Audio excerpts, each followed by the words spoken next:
मध्य प्रदेश के झाबुआ में आदिवासी विकास परिषद का महासम्मेलन की तस्वीरें हम दिखाते हैं आपको सीधा प्रसारण।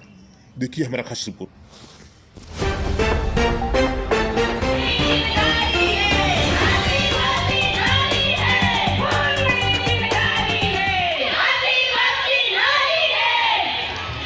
जय आदिवासी, आपकी जय जोहार।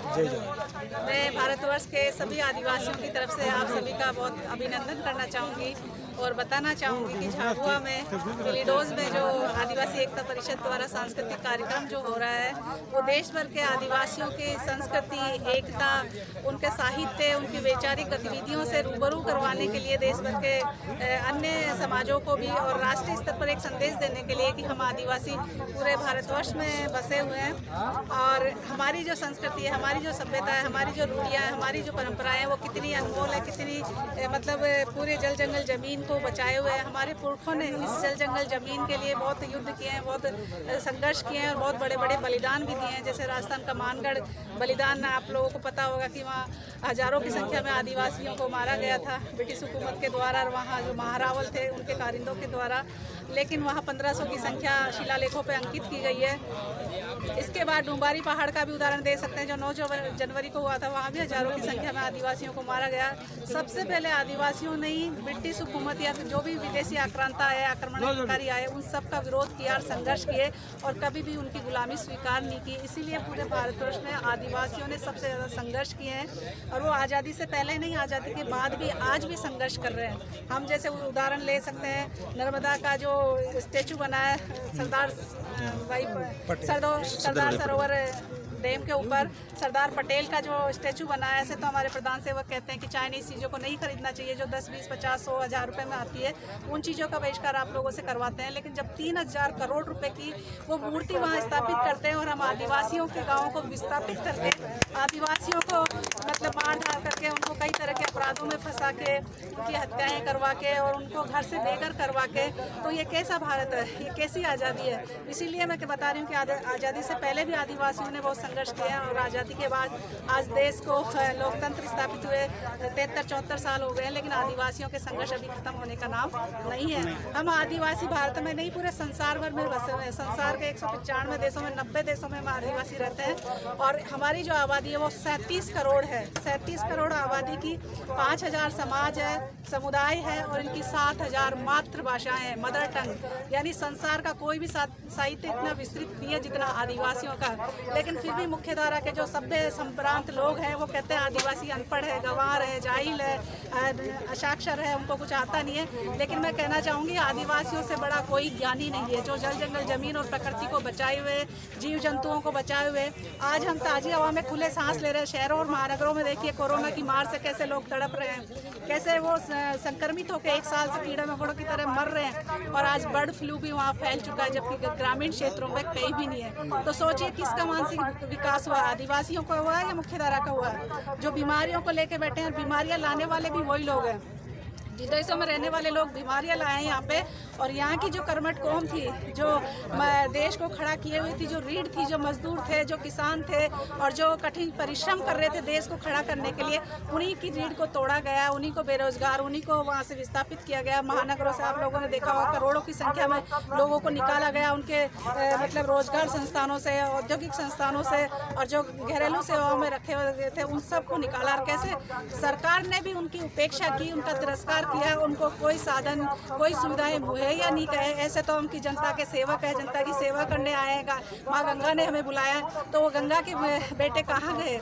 आज किसान हमारे दिल्ली की सड़कों पे आंदोलन किए हुए हैं, 60-70 किसान मर चुके हैं। शांतिपूर्ण आंदोलन करने में कि किसानों की ज़मीनें उनके पास रहे, वो अपनी फसल का मूल्य खुद तय करे और बाज़ार में वो खुद लेके जाए और खुद बेचे। लेकिन वो अंबानी और अडानी को देने के लिए मोदी सरकार ने किसानों से उनकी फसल का हक अधिकार भी छीनने की कोशिश की है। जो 3 काले कानून लेके आए वो पूरे देश भर में लागू होने वाले हैं। हम आदिवासी प्रदेशों में लोग जानते नहीं हैं, अनभिज्ञ हैं इन काले कानूनों, इन कारतूसों के बारे में।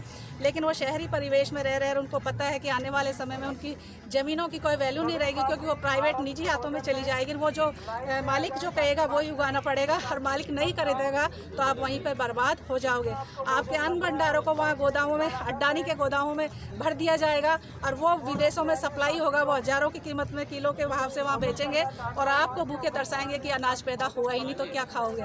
बहुत बड़ी बड़ी साजिशें हैं, और ये हम आदिवासियों को, जिनके पास जल जंगल ज़मीन बचा हुआ, उन्हीं को बर्बाद करने की साजिशों में ये सरकार हमेशा से लगी हुई है, और मोदी सरकार और आरएसएस का टारगेट यही है। इसीलिए जनगणना कोलम कोड के लिए हम ही सब आदिवासियों की एक पहचान के लिए आदिवासी और ट्राइबल कोलम कोड की मांग कई दशकों से चल रही है।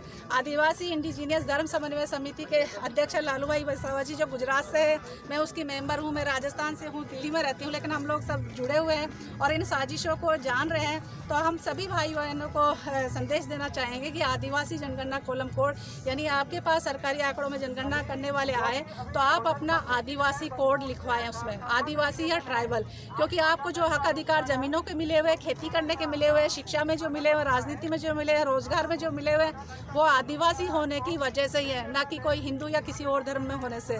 आपको जो प्रमाण पत्र मिलता है वो जनजाति करके मिलता है, हिंदू करके तो नहीं मिलता ना। लेकिन इन सरकारों की ये साजिशें हैं हमें हिंदू धर्म में डालने के लिए। आपको स्कूल में, कॉलेज में, नौकरी के फॉर्म में कहीं आदिवासी का कॉलम नहीं मिलता। तो इसीलिए हम युद्ध स्तर पर लगे हुए हैं कि इस बार जो जनगणना होगी उसमें हम कॉलम कोड लें, पूरे देश भर के आदिवासी।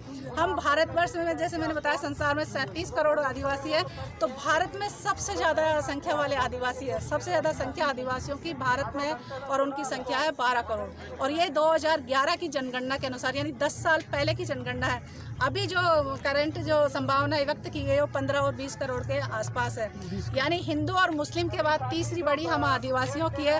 लेकिन हम आदिवासियों को 70 सालों में भी कॉलम कोड नहीं मिला, हमें हमारी पहचान नहीं मिली, और इस पहचान को धूमिल करने के लिए बीजेपी और आरएसएस सरकार युद्ध स्तर पर लगी हुई है। जगह जगह वो मंदिर बना रही है, जगह जगह वो आश्रम खुलवा रही है, जगह जगह वो करनी सेना या जितने भी उनके संगठन है, हिंदू धर्म वाहिनी, सेवा वाहिनी, वनवासी योजना, वनबंधु योजना, उनके माध्यम से हमारे अपने ही बच्चों का, हमारे अपने ही युवाओं का, हमारे अपने ही बुजुर्गों का माइंड वॉश करके उनको हिंदू घोषित करवा रही है कि तुम हिंदी देवी देवता मानते हो तो तुम हिंदू हो। हम हिंदू नहीं हैं, हम आदिवासी हैं। हमारे पुरखों को जो मानने की परंपरा है, जो हमारे जो देवी देवता हैं, जो कुल देवी देवता है, वो हमारे, यानी हम उनके खून के वंशज हैं। हमारे देवता कोई काल्पनिक नहीं है, जो कल्पनाओं से पैदा नहीं होते, वो खीर, सेव या किसी आशीर्वाद से नहीं पैदा होते, वो अपने माँ बाप से पैदा हुए हैं, जैसे हम अपने माँ बाप से पैदा हुए हैं। और यही हकीकत है। हमारे जो पैंट थाने हैं, जो पवित्र स्थान है, वहाँ पर हमारे अपने खून के वंशजों के वो चबूतरे बने हुए रहते हैं या देवालय बने हुए रहते हैं। हमारे जो बड़कों की जो बहुत अच्छी परंपरा है, रूढ़िवादी परंपरा, पूजा पद्धति, वो बहुत शानदार है, और पूरे जनजीवन, पूरे प्रकृति और पूरे पर्यावरण को संरक्षण करने के लिए, इसीलिए संयुक्त राष्ट्र संघ ने हम आदिवासियों को 1993 में विश्व आदिवासी दिवस मनाने की पूरे संसार में घोषणा की थी कि आदिवासियों की जो रहने की तरीके हैं, उनकी जो जीवन शैली है, उनका जो खान पान है, उनकी जो परंपराएं, रूढ़ी रीति रिवाज है, जो उनका इतिहास है, उनकी जो संस्कृति है, वो पूरी मानव जाति के लिए बेहद महत्वपूर्ण है।